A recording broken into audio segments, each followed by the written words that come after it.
अगर हम अपनी बहन का जिना कर लें तो कितना ज्यादा मजा आएगा। हम रोज इससे जिना करते रहेंगे। रात को वो सोने के लिए लेटे तो उन्हें नींद नहीं आ रही थी। रात को वो मनसूबा बनाकर सो गए और सुबह भोली भाली बहन जो भाइयों को बहुत चाहती थी प्यार से उन्हें काम पर भेजने लगी। सबसे छोटा भाई जो 7वें नंबर पर था वो बहुत उदास था। वो उनके मंसूबों में शामिल नहीं था। वो 6 भाई एक तरफ थे और वो अकेला था। वो जालिम लोग जो अपनी नफसानी ख्वाहिश और पल भर की लज्जत के लिए अपनी सगी बहन से जिना करना चाहते थे। अब वो शिकार के लिए चले गए। शिकार के बाद उन्होंने एक ऊंचे टेले पर दरख्त से लकड़ी काटकर उसको ऐसे बनाया कि बहन को लगे कि वो रहने की जगह है। उनका इरादा ये था कि बहन को यहाँ लाएंगे, इसके साथ जिना करेंगे।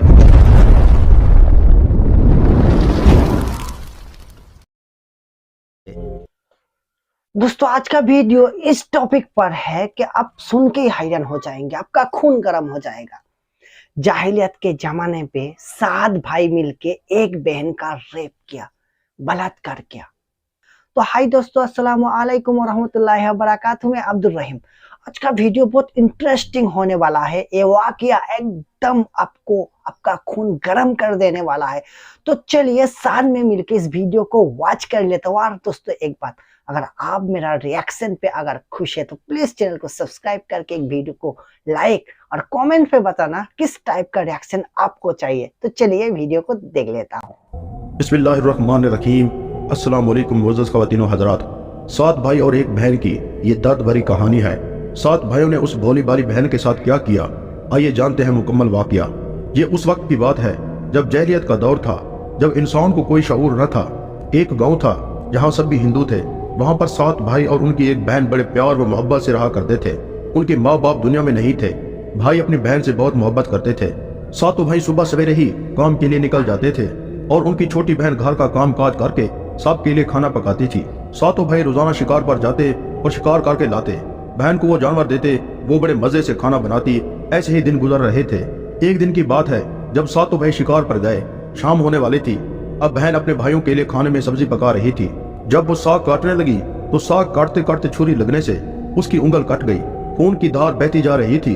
वो परेशान हो गई कि मेरे भाई ये खून देखेंगे तो दुखी हो जाएंगे। ये देखकर वो चादर से खून साफ करने ही लगी थी।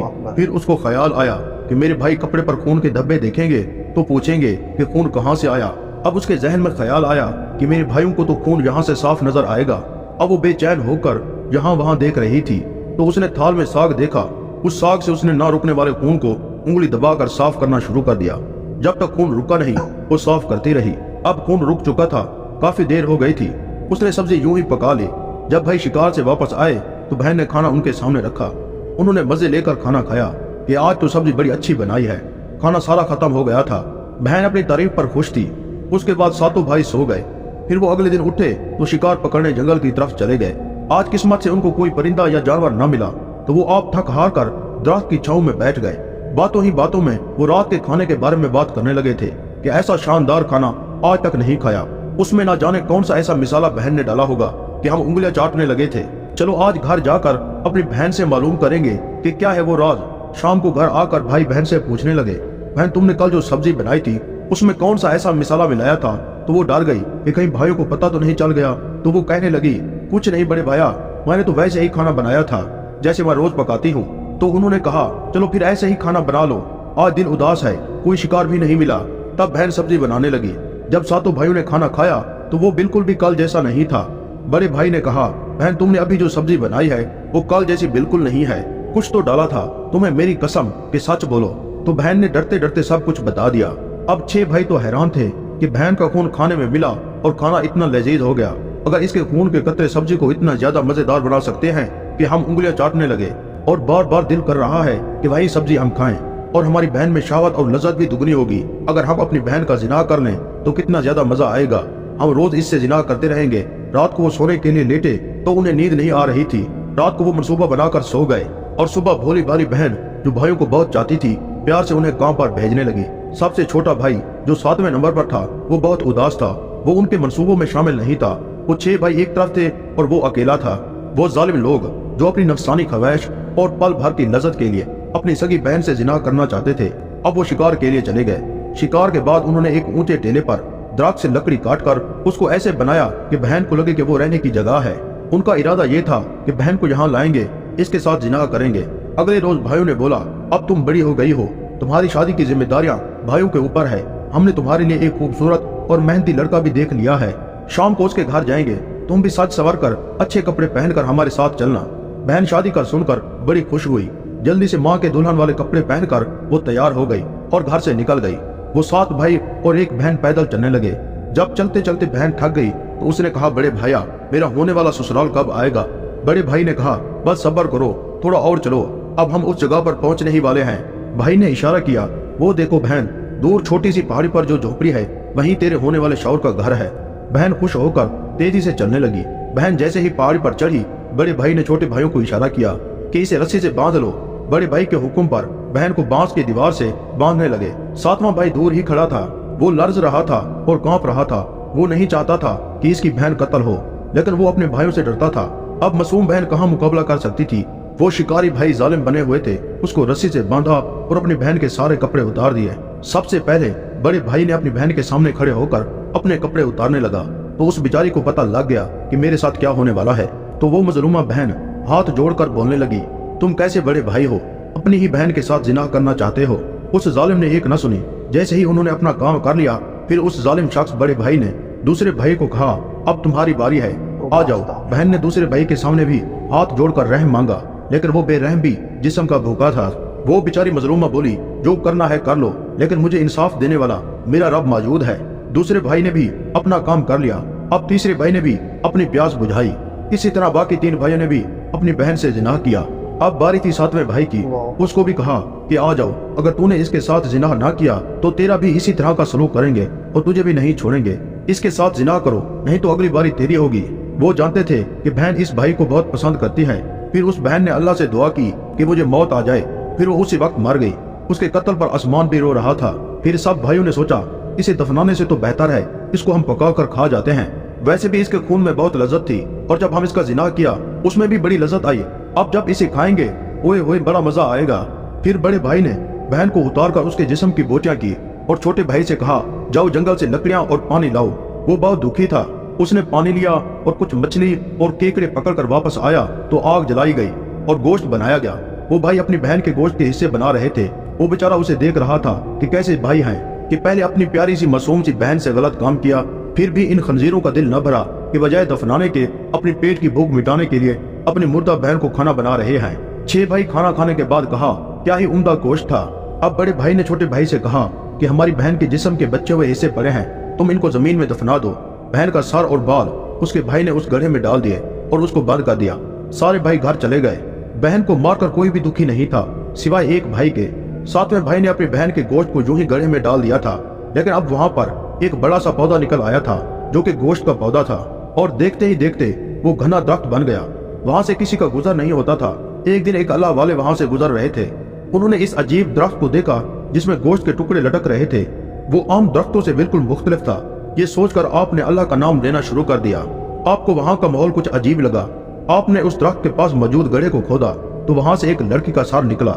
ये देखकर आप समझ गए कि लगता है कि कोई गहरा राज है। आप वहीं दरख्त के नीचे बैठ गए और इबादत करने लगे। जैसे जैसे नमाज पढ़ते जा रहे थे, किसी के रोने की आवाज आती जा रही थी। आप समझ गए कि जो भी है मुझे इसकी मदद करनी है। 40 दिन और 40 रात आपने चिल्ले में गुजारे। चिल्ले के बाद आप वहां से उठे। आपने बांस के दाग से एक बांसुरी तैयार की, अपना लिबास बदलकर फकीराना लिबास पहना और बांसुरी वाले बन गए। अब आप हर गांव में बांसुरी बजाते जाते, लोग फकीर समझकर भेज देते। इसी तरह न जाने कितने ही गांव देख लिए और अब तक वो बात पता नहीं चली जिसके लिए अल्लाह वाले ने ये भेष बदला था। उन्होंने अल्लाह के आगे सजदा करके दुआ मांगी, किसी के साथ बुरा हुआ है, मैं इंसानियत के नाते इसकी मदद करना चाहता हूँ। अब आप उस गांव में पहुंच गए जहां वो जानी भाई रहते थे, जो 6 भाई थे। अब उनकी शादियां हो चुकी थी और अब सिर्फ 7वां भाई ही कुंवारा बचा था, जो कि बहुत ही गमगीन रह रहा था। अल्लाह वाले बांसुरी बजाते सबसे पहले उसके घर के सामने गए। तब बांसुरी से आवाज आई, यही सबसे बड़ा दुश्मन है। दरवाजे पर यह आवाज बड़े भाई ने सुनी तो उसने उस आवाज को पहचान लिया। उसके पसीने छूट गए। उसने अपनी बीवी से कहा, इस फकीर को भीख देकर भेज दो, जल्दी निकालो इसे यहाँ से। इसने ऐसा ही किया। वहां से अल्लाह वाले आगे बढ़े। दूसरे भाई का घर था। बांसुरी से फिर इसी तरह दर्द भरी आवाज निकली। दूसरे भाई का भी रद्द अमल पहले भाई जैसा ही था। इसी तरह अल्लाह वाला बांसुरी बजाते बजाते 6 भाइयों के घर गए। वो सब खौफ से कांप रहे थे कि अब तो बस्ती वाले हमारे इस गुनाह के बारे में जान जाएंगे। इसके बाद अल्लाह वाले सबसे आखिरी 7वें भाई के दरवाजे पर पहुंचे। एकदम बांसुरी से आवाज आई, अल्लाह वाले देखें, ये है मेरे छोटे भाई का घर जिसने दिल में गहरा राज छुपाया है। उस हादसे को अब तक नहीं भूल सका। इस बांसुरी से आती आवाज सातवें भाई ने सुन ली। वो मुसलमान का दुश्मन नहीं था, वो जानता था कि फकीर मुसलमान है। अल्लाह वाले ने उसको इज्जत दी। अल्लाह वाले से मिलने से पहले वो बहुत परेशान था। उसने कहा, आप मुसलमान लगते हैं। मैं बहुत अरसे से दिल में एक राज छुपा कर बैठा हूँ, मगर मैं आपको बता नहीं सकता। कलमा पढ़ना चाहता हूँ, मुझे नींद नहीं आती। आपने कहा, अगर तुम दिल से मुसलमान होना चाहते हो तो मैं इसी वक्त तुम्हें कलमा पढ़ा सकता हूँ, लेकिन तुमने इस्लाम के रास्ते पर चलना है, झूठ नहीं बोलना है, हमेशा सच का साथ देना है, हमेशा अल्लाह से डरना है। उसने वादा किया। उसके बाद आपने कलमा पढ़कर उसे मुसलमान कर दिया। उस रात आप वहीं पर रहकर इबादत की। छोटे भाई ने भी नमाज पढ़ी। तहज्जुद के वक्त उसने पूछा, हजरत ये बांसुरी आपके पास कहाँ से आई? तो अल्लाह वाले ने अपनी सारी वारदात सुनाई। फिर वो बोला, इसे कुछ काम है, ऐसा करो, इसे बहुत संभाल कर रखना और इसे किसी को नहीं देना। ये बहुत ही कीमती बांसुरी है। मैं जब वापस इस बस्ती में गुजरूंगा तो तुमसे ले लूंगा। ये कहकर वो चले गए। वो भाई इस बांसुरी का ख्याल रखता रहा। वो नमाज पढ़ता तो उसे सुकून आ जाता। जो सालों से बेचैनी थी वो अब खत्म होती जा रही थी। कुछ ही दिनों के बाद अल्लाह वाले उसके पास आए। छोटे भाई ने सारी कहानी बताई कि कैसे इसकी बहन के साथ गलत काम करके कत्ल कर दिया गया, फिर उसको पका कर खाया गया और उसके बाकी जिस्म के टुकड़ों को मेरे हवाले कर दिया गया और मैंने वहाँ पर दफना दिया था। फकीर ने कहा, तुमने कोई गुनाह नहीं किया, लेकिन तुमने हक के लिए आवाज उठाई है और अब तुम मुसलमान हो गए हो। पहले तुम तो ला इल्म थे, पहले दौरे जहलियत में थे, लेकिन अब तुम अल्लाह के नेक बंदे हो, इसलिए अपनी बहन की मदद तुम्हें करनी है। उसने कहा, हजरत हमें क्या करना होगा? अल्लाह वाले ने कहा, सबसे पहले हम उसके लिए नमाज के बाद दुआ करेंगे। आपने दुआ की, या अल्लाह तू गफूर और रहीम है। आपके दिल में क्या था वो लड़का नहीं जानता था। वो छोटा भाई दुआ करते करते रो दिया और कहा, अल्लाह वाले आपने मेरी बड़ी मदद की है, मेरी बहन को दुनिया में वापस ला दीजिए। मेरे दिल में बहुत जख्म है, मेरे भाई इसके मौत की वजह है। आपने मुझे मुसलमान तो बना दिया, बस मेरी बहन को ला दे। अल्लाह वाले बोले, बेटा मैं तो एक अदना सा आलिम हूँ, जिंदगी और मौत तो अल्लाह के हाथ में है, मैं कुछ नहीं कर सकता, मुझे तो बस इस काम के लिए चुना गया है। वो ये बात सुनकर बिलक बिलक कर रोने लगा। अल्लाह वाले ने कहा, मैं तुम्हारे लिए दुआ करता हूँ कि अल्लाह तुम्हारे दिल को सुकून दे और तुम्हारी बहन के कातलों को सजा दे। अल्लाह वाला जा चुका था, मगर अल्लाह का इंसाफ होना था। इन 6 भाइयों की जिंदगी मसहब से भर गई। जो गुनाह उन्होंने किया था उसकी सजा उन्हें दुनिया में ही